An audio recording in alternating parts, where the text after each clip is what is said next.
Queen of Scraps, coming to you from Cambridge, New Zealand.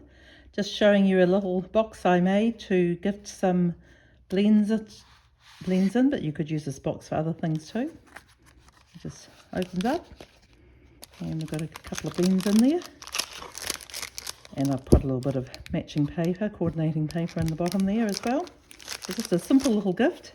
Just show you how I made this. I love to make these custom boxes, so I thought I'd show you how I go about planning them. Basically, you just need to take the dimensions and add a little bit of wiggle room. So to fit these in side by side, it's going to need to be about 4 centimetres by about 1.5, 2 centimetres, and the length is, so we say 16. So I'll write that down.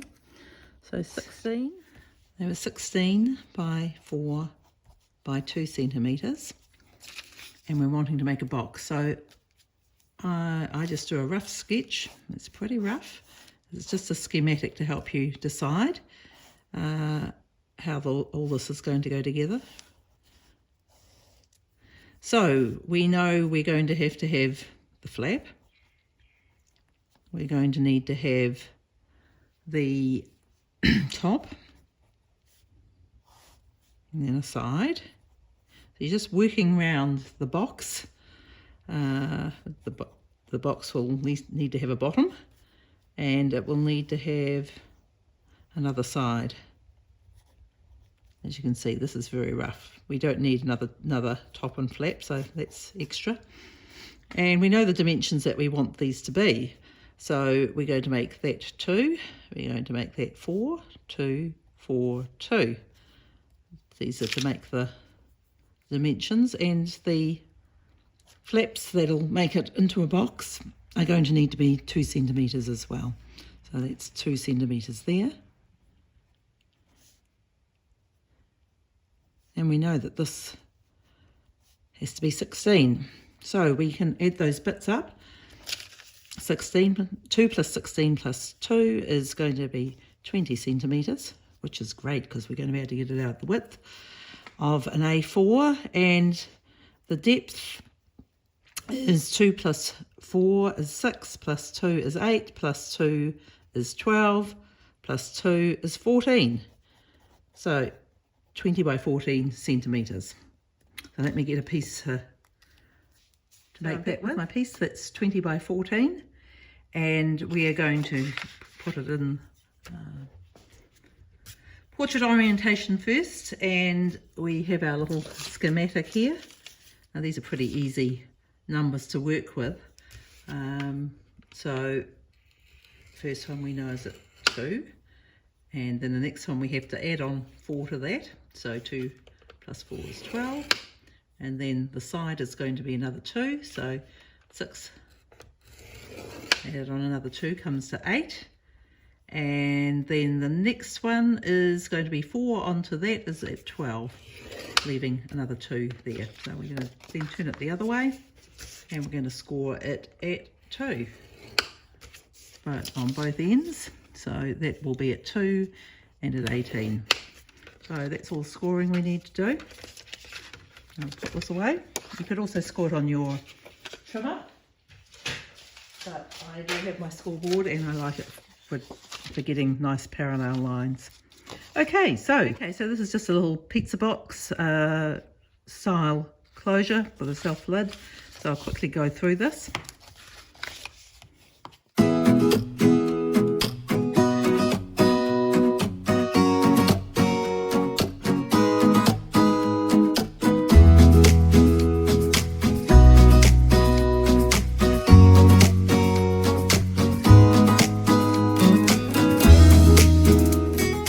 So you can see how it's going to fold up like this.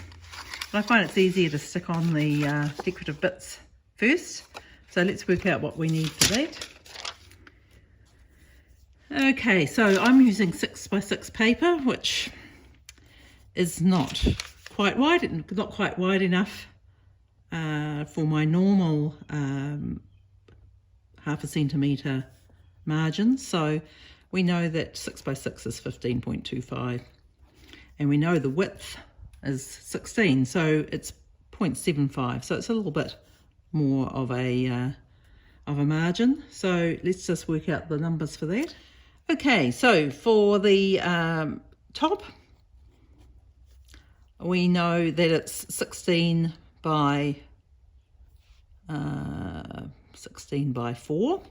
So we're going to make it the width of the paper, 15.25, and we're going to take 0.75 off 4, and that comes to 3.25 centimetres. And the flap, or the side, I guess, also 15.25, but it's only 2 centimetres, so that'll make it down to 1.25. And the little end pieces, I'll maybe put on here, we know it's going to be the same as that, 1.25, and it's by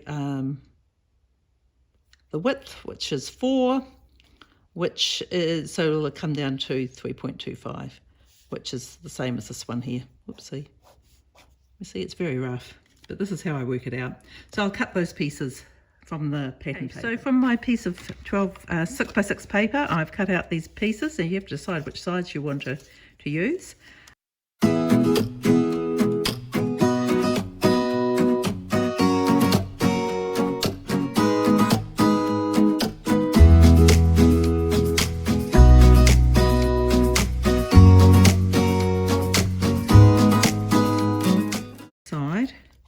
Just need to think about the way it's going to go together so I can work out which is going to be the base. Stick to the cardstock, not to me. There we go. Okay, so it's going to assemble up this way. So this is going to be the base here. So let's use the alternate side on here, so we get to see both sides of our pretty paper. Although you'll only see this when you've got the box open. You could also decorate the inside of the lid. So then just putting together normal pizza box style. Okay, we're going for take 2 on assembling your pizza box, and it's miraculously shrunk and changed paper. But I make mistakes too. So this is what I was working on before, and I inadvertently glued it together incorrectly. But it's still cute. I've got too much paper on it. It's all good. But just assembling the basic assembling of a pizza box. I've got it already scored and trimmed as I had done before. And I usually use Tombow. I find it's the quickest, really, than mucking about with tape. Now, and you do just need to hold it together for a moment or two, but you've got a bit of a wiggle room, which you don't get with tear and tape or seal plus, which is what I'd normally recommend if you're doing construction like this. So where I went wrong on the last one, I glued the bottom bit together incorrectly. So this is the top, and now we're going to make the bottom. So it's just really the same. We're putting a bit of glue on there.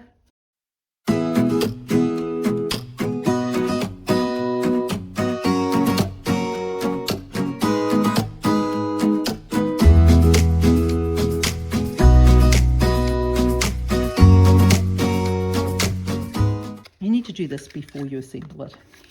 Do as I say, not as I do. As you can see, this doesn't quite go all the way in, but normally you can use it to take a little bit out, as I've done on this one, and that just makes it easier to open. Okay, so that's your little pizza box.